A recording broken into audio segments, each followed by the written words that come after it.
Purpose of the videos on the indifference curves and the budget constraints is to present another optimal way of finding the optimal consumption of two goods by an individual.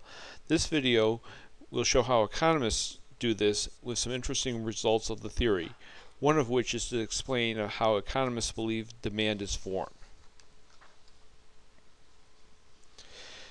Joe likes watching movies in the theater and on DVD. The price of a movie ticket is $10 and the price of a DVD is $15, assuming he buys the DVDs instead of renting it. Joe's income is $120 per week and he spends all of it on DVDs and movie tickets. As you may remember, the budget constraint needs to be calculated. The formula is the income divided by the price of the good.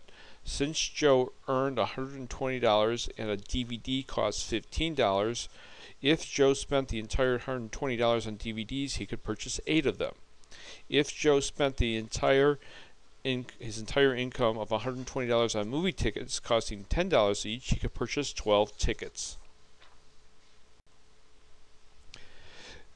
If we were to graph Joe's budget constraint, we would have him purchasing 12 tickets and no movies, or buying 8 DVDs and purchasing no movie tickets.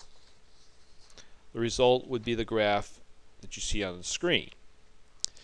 Joe's budget constraints will touch one of his indifference curves, where the marginal rate of substitution is equal to the slope of the budget constraint.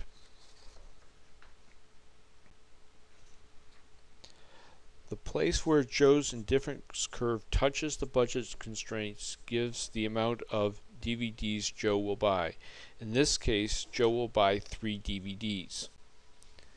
The place where Joe's indifference curve touches the budget constraint line also will give the quantity of movie tickets Joe will buy.